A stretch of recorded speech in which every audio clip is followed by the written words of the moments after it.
Meeting over at the Rittering's house, and Mike is talking, and again, there's 50 people in the room, and we were trying to make some decisions on setting things up and going forward in the next few weeks.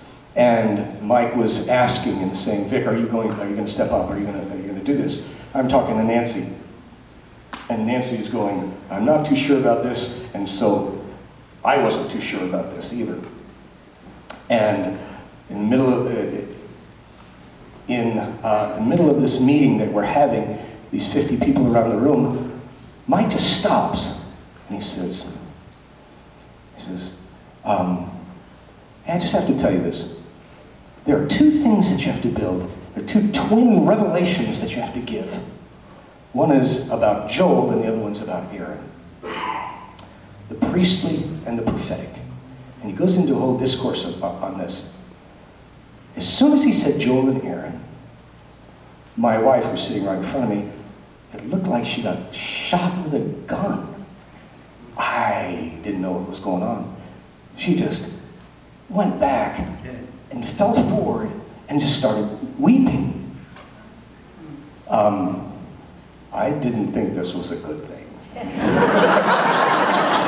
I thought, oh no, this has gone in a bad direction.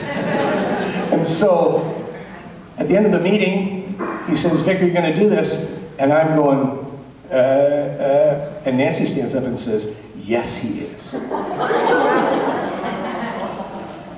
Little did I know that in 1992, my wife got a prophetic word over her life. And that prophetic word was that you're going to give birth to twins. And these twins are going to be named Joel and Aaron.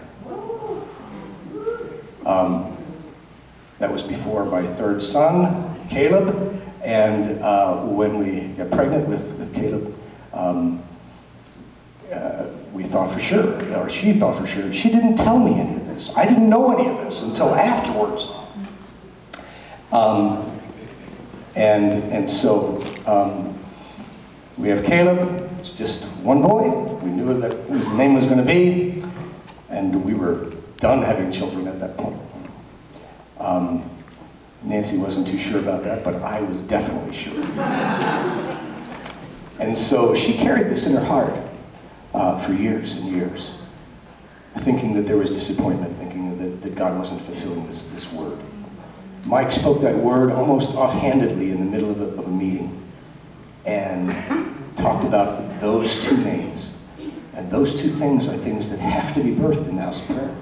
You have to understand the priestly role of ministering to the Lord. Yes. Not just for the Lord, but to Him. Yes. And you have to understand the prophetic unction that God wants to bring to the earth. And there has to be a birth of those two things that transpire within a house of prayer. And so at that point, I knew I had freedom. Yes. We started the house of prayer on a wing and a prayer, but on some prophetic words that we knew that God was building. And I am absolutely sold out, convinced that God is going to build a house 24/7. Yes. This city is going to be a prayer furnace here. Yes. And I am, like, ready to jump out of my skin. Yeah.